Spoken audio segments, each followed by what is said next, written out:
Cool. All right. Moving forward. So, with your job in the sheriff's department, or what is your current job title now? Well, before I was working here at Valencia, I was a police officer in Connecticut. Mm-hmm. So I was a police officer for 25 years. Worked my way up to the rank of lieutenant. I stayed with the same police department, mostly in the patrol division. And for the last 8 years that I was a police officer, I was also running a college program in another community. So I would work midnight to 8 as a police officer and then spend my daytime running a college program in criminal justice and homeland security. After I was ready to retire, when I was available to retire from the police station, I was looking around because in Connecticut we had a lot of snow. In fact, the last year I was there was the worst snowstorms that we had throughout the year, the highest amount of snow that we had. So my wife really wanted to get out of Connecticut, so I started looking around for other opportunities, and Valencia College offered the best opportunity I could ever imagine. So it's such a great school. It's a large school. It's functioning, and it fits right into everything that I've done.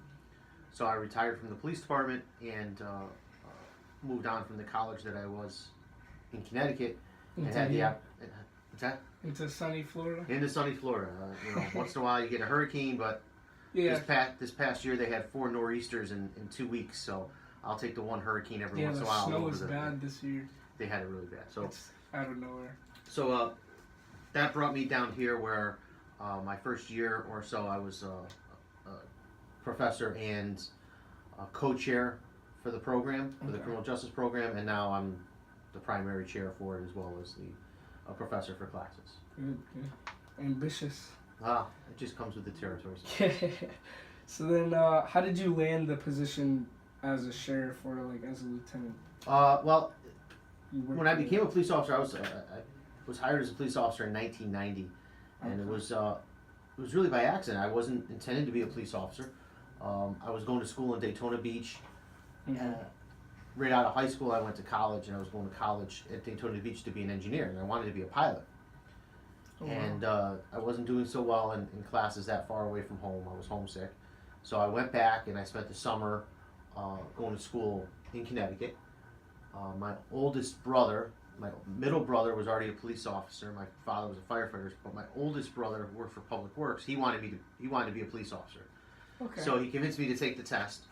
And originally, being a police officer was going to be to just pay the bills, so I wouldn't have any student loans, because I was working security at like $7 or $8 an hour, but I could be a police officer and make a lot more money. Exactly. So you might as well. Well, so I went through the testing process with my brother, and I got hired, and he didn't.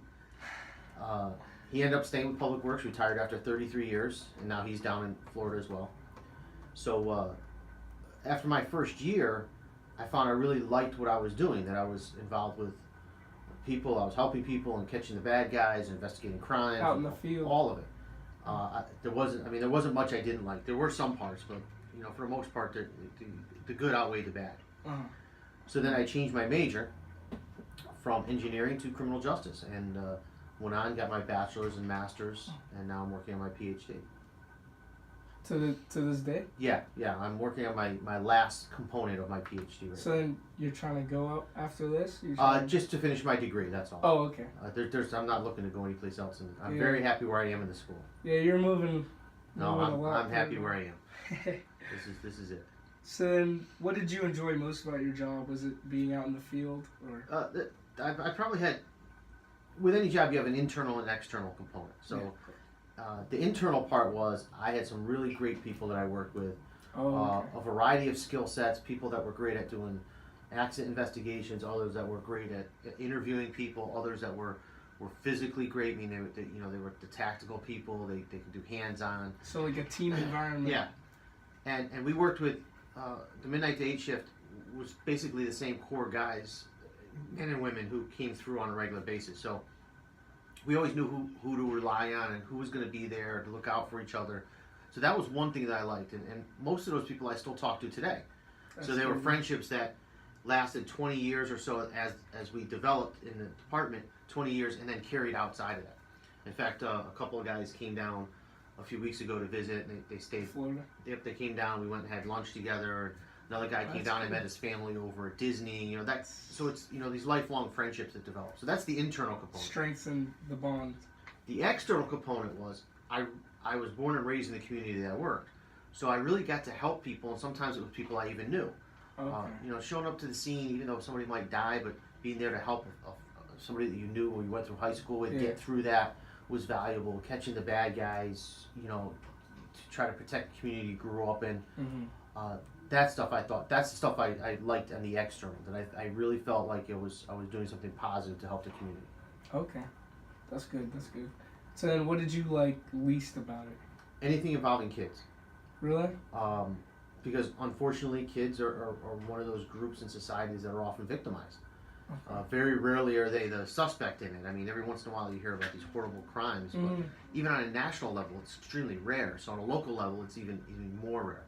But you're likely to see them be victims. And anytime I see a child that's a victim of a crime, that bothers me a lot because they are I wouldn't call it personal. It's just I have a great deal of empathy for children because they are the people that need the most protection. Yeah. You know, they're often helpless, especially when they're infants, and when people attack them or hurt them. That's the part that bothers me the most, and that is part of probably why I work mostly midnight to 8, because we didn't deal with a lot of child crimes. Oh, so you're trying to avoid that because it's something that I've in retrospect looked back on. For my lifestyle, working midnight to 8 was best because it allowed me to go to school whenever I wanted during the day. It allowed me to do everything else that I wanted during the day and have free time and just adjust my sleep around what I needed to do that day. But in retrospect, it was probably beneficial for me to work that shift because therefore I avoided a lot of those issues. So you worked all night? Like... Yeah. From vast majority of my career. Okay. The last 4 years, I had to rotate in, but I'd work 2 midnight shifts and a 4 to 12s. Wow.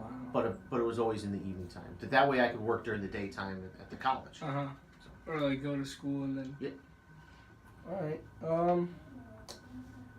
You already described your career path, right? To this current. What was your major in college? Well, like I mentioned, I started off as an engineering student. Went with aeronautical engineering here in Embry-Riddle and Daytona. When I went back north, I changed it over to electrical engineering, just for a couple semesters. Then I took a year off because in my department when I got hired, I had to rotate shifts every 4 weeks. So I would work day shift, then 4 to 12s, and then midnights, and I had to rotate those every 4 weeks. And that made it a little tough to go to school. Yeah, of course. So once that year was over, that's when I had to make the determination about going back to school and what I was going to do. And that's when I changed my major to criminal justice. And the school that I went to, the title actually was Justice and Law. Because the school emphasized a lot of preparation for students to go into law degree programs. So I had a broad-based knowledge of commercial law, family law, juvenile law, taxes, administrative law, as well as all the criminal law section, which really helped me round off. Yeah. Then I took a little time off, went back for my master's, again the same school, and there, instead of just being Justice and Law, it was Justice and Law Administration, so it's the management or supervisory side of it. And you're doing all this while being an While I was officer at night, right? Yep. Okay. Was the test hard? Which to become a police the officer? one that your brother didn't. Oh, well, the testing process covered a number of areas. First was the written test, which is, depending upon what program you go through, it's not difficult. It's a matter of just making sure you have a basic knowledge of how to do math and read and write and things like that. Common sense almost. But there's so many people that took the test. 400 people took the test when I took it. So many people take it. It could be a matter of a tenth of a point difference between first place and 10th. So you might be placed last year, but they're not going to let you in. Well, yeah. Somebody's got to fall in somewhere, right? Then after that, we did the physical. Well, they did the physical agility test, which is a pass-fail, and they just do large numbers that come out, and we had to lift weights, do push-ups, carry a dummy, like the fire department dummy practice, move cars around. So there's a lot of agility and running that goes with that. And again, these all help narrow the pool. Yeah, because the testing process is expensive. So like a huge exam of just narrowing. And then they did a psychological background, which is that basic part of it. The first part of it is just seeing if you're fit relatively to go into the job. Then they do the oral exam, which is they put you in front of a panel of 3 or 4 people, and they establish scenarios, and they have you answer how you'd react in those scenarios, and those people evaluate whether or not they think you'd be successful in the career. Then they do a full background on you, which is your criminal background, driving background, financial background. They go out and talk to friends and family members just to see if you're fit for that job.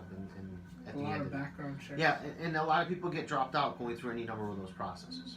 Okay. Thank you for your time. All right. Yeah. Thank you very much. Yep. Good luck. Thank you.